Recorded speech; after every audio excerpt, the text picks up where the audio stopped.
Kano government declares state of emergency in education, recruits over 5,000 teachers.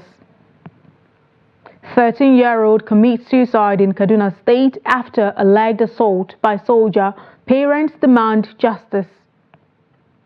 EFCC arrests 127 suspected internet fraudsters in Akure amid misconduct allegations. On the international scene, Indian Prime Minister Modi to take oath alongside coalition allies. Hello again and welcome to the news update on Trust Television. I am Aisha Salihu. Thank you so much for joining us.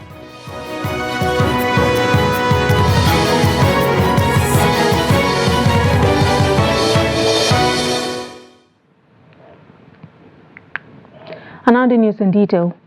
On Saturday, Governor Yusuf declared a state of emergency on education and announced the employment of 5,632 teachers under the Better Education Service Delivery for All program, a World Bank initiative aimed at increasing equitable access for out-of-school children in Nigeria and improving literacy in focus states.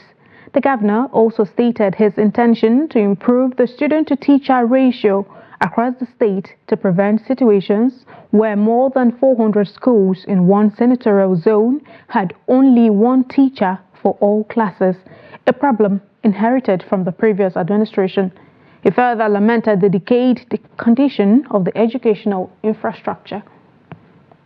How can we hope to nurture the next generation of scientists and engineers when the very environment in which they are meant to learn are rife with inadequacies and deficiencies? My fellow compatriots, let us not be swayed by temptation to assign blame solely to this administration. The state of education in Kano has reached a nadir and not a recent phenomenon. Rather, it is a culmination of 8 years of neglect and mismanagement by the previous administration. The neglect was systematically and deliberately affecting every facet of the education system, from infrastructure to curriculum development, and from teacher welfare to students' outcomes. I stand before you to announce a formal declaration of state of emergency in the education sector.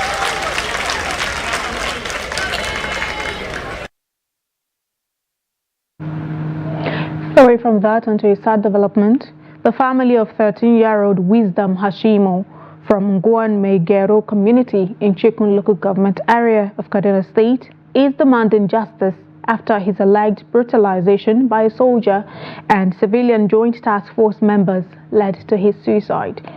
Wisdom, living with his parents on Lafayette Sarki Street, was accused of stealing 10,000 naira from a neighbor.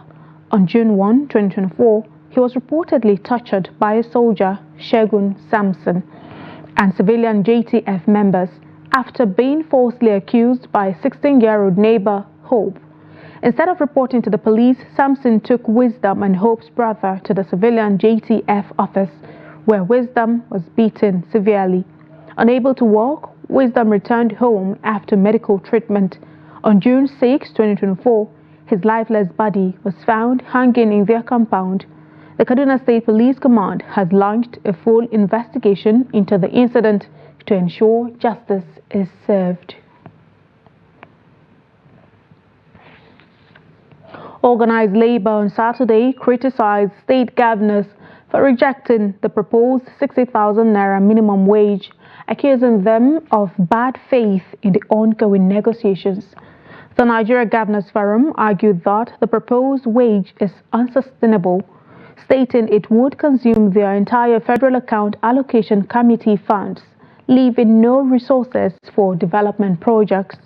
In response, Deputy National President of the Trade Union Congress, Tommy Etim, insisted that governors who cannot pay the new minimum wage should resign, emphasizing that they were elected to govern, not just to build infrastructure. Etim warned that the NGF stance could lead to industrial unrest, pointing out the inconsistency of governors previously deeming 30,000 naira too high, while some amassed vast personal wealth. The Nigerian Labour Congress also condemned the NGF statement, calling it an act of bad faith and inappropriate during ongoing negotiations. Katsina residents are lamenting the frequent failures of one of the nation's largest telecom providers, especially in the ancient city, saying it has affected their entire businesses. A cross-section of residents are concerned about the disruptions which often occur without prior notice or apologies from network providers, causing significant losses to their businesses. Abdullahi Yamadi tells us more. Dear customer, the MTN number you have dialed is currently switched off. Please try again later. Thank you. Dear customer, the MTN number you have dialed is currently switched off. Please try again later. Thank you. Indeed, network failures which have become frequent in Katsina have brought significant setbacks to the economy and social well-being of Katsina residents, according to some stakeholders. Although the Katsina State House of Assembly has deliberated on the issue and mandated its Committee on Information to summon officials for a briefing, residents believe that disciplinary measures should be taken to serve as deterrent. The problem we are facing in Nigeria is just one. We don't have law that forbids any wrongdoings. You see, most of us are suffering seriously because majority of people are using MTN. And their failure for 1 second cripples many businesses. Like, okay, look at my business now. We depend on internet because it's cashless society.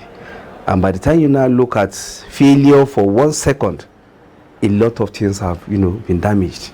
There was a time that we will try to send a report through some of these mobile network platforms like Telegram or WhatsApp to meet deadline because news has a specific time. So due to this network failure, we couldn't get this, and sometimes some news have to be kept, and in essence, some of them become stale. Cut-off of MTN network services has been causing a lot of damages, not only in the caliber of civil servants, but also the whole dimension of humanitarian activities. There has been a lot of damages on the economic setup of our small traders, petty traders, even the bigger or the giant traders. It has done a lot of damages. Aliu Abubakar Albaba, a member of the State Assembly representing Katsina local government and a member of the Information Committee, said they were compelled by the frequency of the network failures to act swiftly. It was resolved that the Committee on Information shall be mandated to invite the MTN stakeholders and find out the true situation and why we are facing this network problems, as it is affecting not only business, also social and moral activities of our people are deteriorating. I promise you, and I promise the public, inshallah, as soon as we came back from the recess, inshallah, we will continue the deliberation, and we will find out, and we will let the whole people know why and how this thing is happening, inshallah. The residents are hopeful that the intervention of the State Assembly will yield positive results, calling on the lawmakers to always take issues affecting their constituents more seriously. Public commentators in Katsina are calling on all network providers to ensure consistency and avoid actions detrimental to the socio-economic well-being of the people. They are also appealing to the government to be mindful of issues that could cause damage to the state's economy. Abdullahi Yamadi, Trust Television News, Katsina. The economic hardship and poor electricity condition across the country is no doubt one of the major reasons many businesses are failing. In Imo State, southeastern Nigeria, some welders say that their businesses have slowed down due to economic hardship caused by the ongoing reforms. The report. Most of the welders in the state are lamenting over the high cost of materials, especially steels. The said prices of materials has increased by over 100%. You can see the way we are doing this work. Before, if you go to a market, you can buy, example now, this pan now, before you can get it at least cheaper price. When you got it, go to market to buy it, at least you're able to achieve some certain things on it. But now, everything is very, very cost. You can't even, before you buy the pan, go there and buy diesel and buy retro and buy things, material, things are very hard for the country. Lots of material, the importer said that the government added 16 million, 19 million for one container. And so before they clear one container now, so they will pay an addition of 19 million. So when they come back, they will put that money into that material. It will now make the material to be more expensive. So that's it. So if government can remove all those things.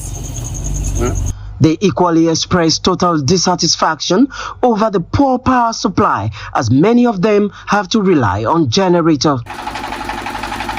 This, they said, is impacting on cost of production. So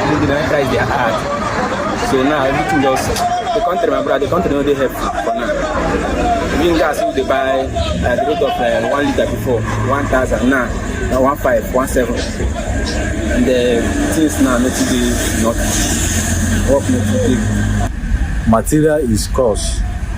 So, and we are managing ourselves small, and there is no work like that. So that people is coming based on price. They called on the state and federal governments to implement policies that will bring them out of the present difficult conditions. Ajibade Praise, Trust TV News, Owerri.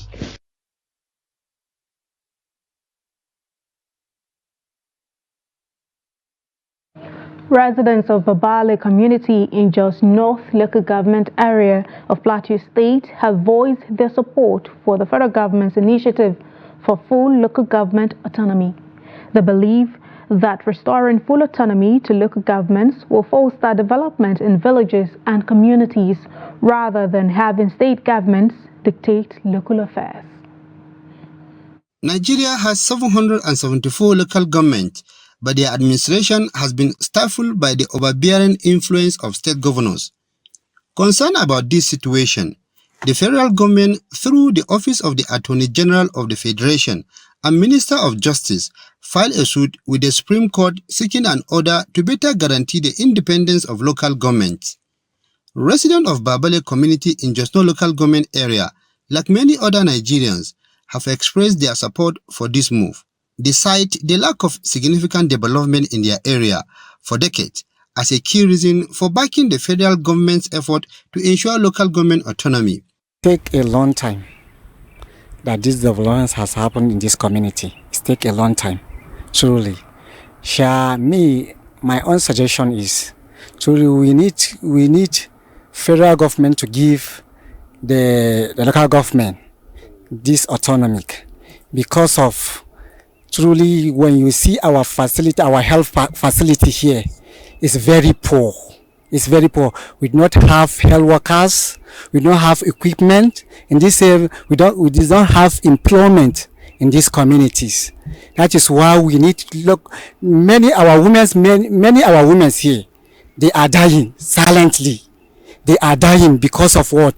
Lack of health workers, lack of equipment, lack of health facilities entirely in this community, because of we did not have what? Good equipment in this area. When there was full local government autonomy some years ago, we used to enjoy a lot of things. Schools and primary health care were well equipped because we could take our complaints to local government council and quickly attended to. But today, we don't enjoy it anymore because the autonomy is no longer there. our hospital and school are completely deteriorated. For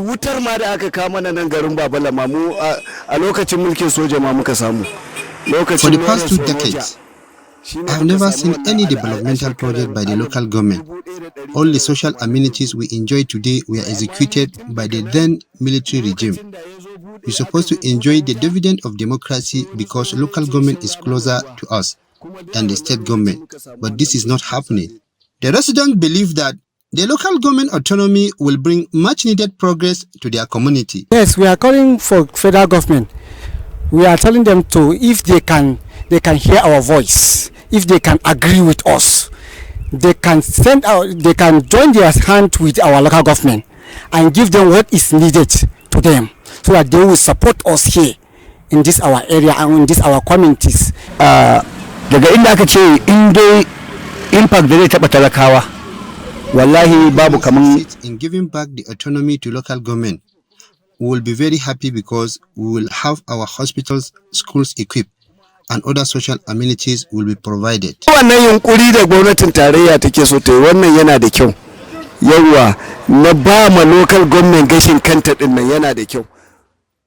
I believe that if local government election is conducted by INEC and fundament for the local government is given directly to the elected chairman, we are likely to experience development in our various communities because the chairman will have total control over the fund. Nigerians are now waiting to see whether the federal government is going to win the battle to secure full local government autonomy for the growth and development of the third tier of government whose powers have been truncated for years. Ado Musa, Trust TV News, Jos. And on to security matters.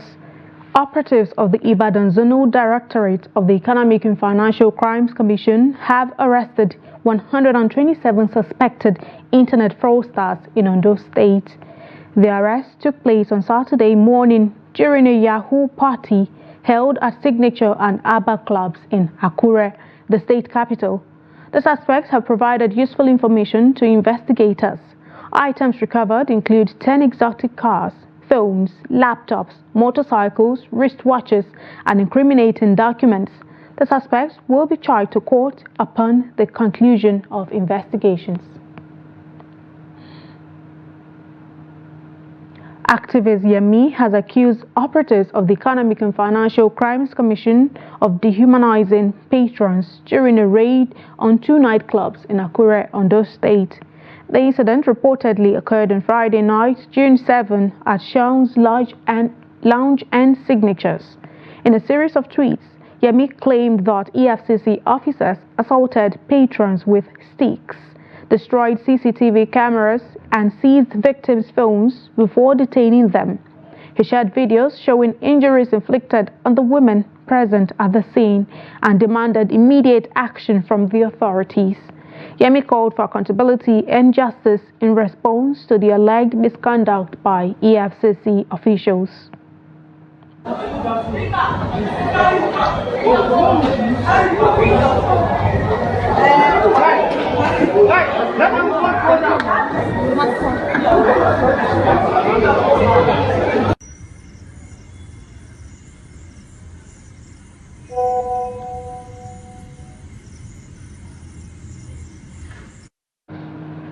This is a news update on Trust Television. Still ahead.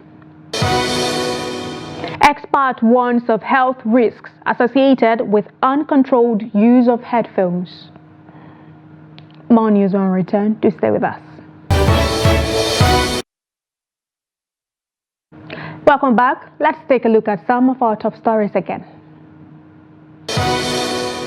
Kano government declares state of emergency in education, recruits over 5,000 teachers. 13-year-old commits suicide in Kaduna State after alleged assault by soldier. Parents demand justice.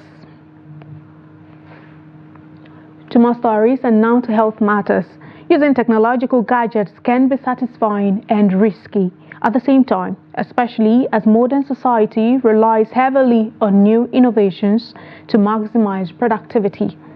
One of such innovations that has become a part of everyday life for some people is headphones that come in different shapes and sizes, with an expert cautioning against uncontrolled usage, which can result in health problems.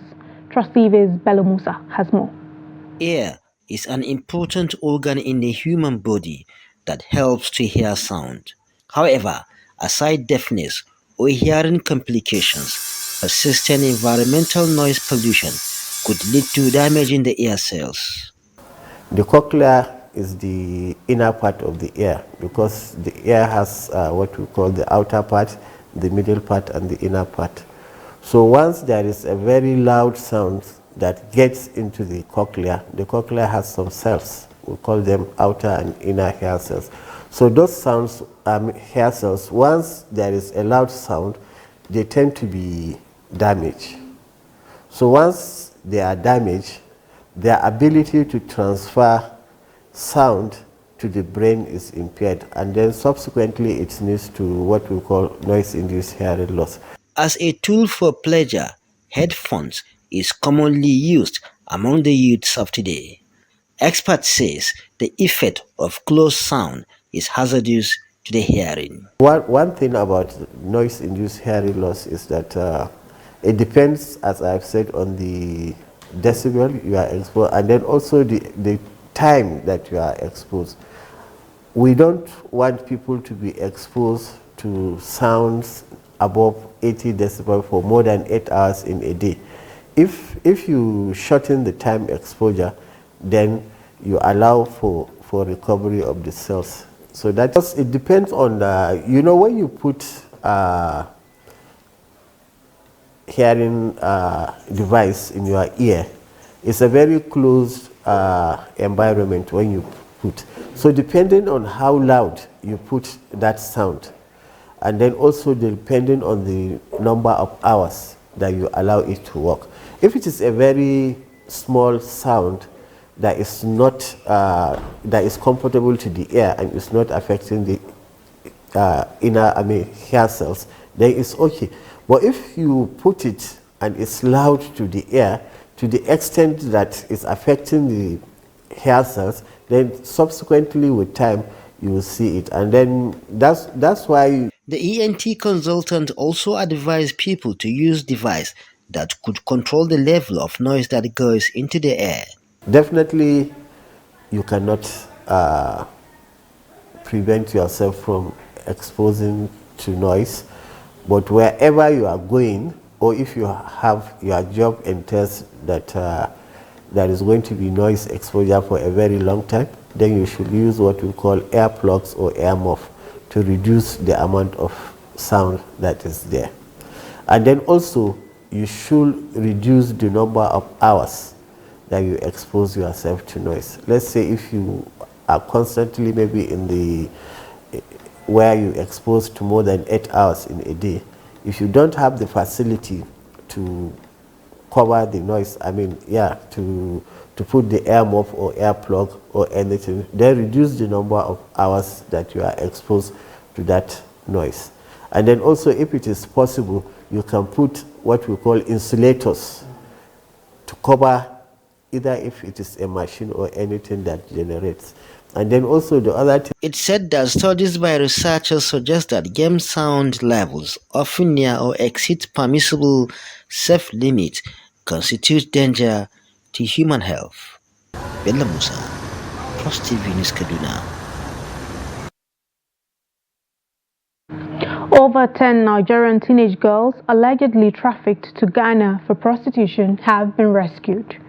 The chairperson of the Nigerians in Diaspora Commission, Abike Dabiri Erewa, said the girls were rescued by the Nigerians in Diaspora Organization, an umbrella association for Nigerians living in Ghana. The girls, all under the age of 18, were reportedly lured from Nigeria to Ghana by an unidentified man who has now been arrested by the police in neighboring West African country. In a viral video, we showed the girls after they were rescued. A NIDO saying that they just rescued all those ones from one single person, innocent Nigerian children that were brought here to do what they wouldn't have wished to do. Children we just rescued today. We just rescued all these ones from one single person's house. Innocent Nigerian children that were brought here to do what they wouldn't have wished to do. They are helpless, they camp them, beat them, molest them, and send them to do prostitution. And he'll be collecting money from these innocent children. We just apprehended the guy. He's at the police station now. We got tipped yesterday that one Nigerian guy. Yes, has brought these ladies there, maltreating them, beat them, send them for prostitution and other things. So we prostitution. Quite a disturbing story there. Now, away from Nigeria, Indian Prime Minister Narendra Modi is set to be sworn in for a third term on Sunday, following election results that left him reliant on coalition partners. Modi's Hindu nationalist Bharatiya Janata Party ruled outright for the past decade, but fell short of a majority this time. This led to rapid negotiations with the 15-member coalition, the National Democratic Alliance, to secure the necessary parliamentary numbers. Major coalition partners have demanded significant concessions. The Telugu Desam Party, the largest BJP ally with 16 seats, has secured 4 cabinet positions, while the Janata Dal United, with 12 seats, has negotiated 2. Modi's previous cabinet had 81 ministers. The composition of Modi's new cabinet remains unannounced, making the Sunday evening ceremony a key event to watch. And that concludes the news update at this hour on Trust Television. Remember, you can always follow us across all of our social media platforms and also join our YouTube live stream for more news, programs, and documentary. I'm Aisha Salihu. Thank you so much for watching.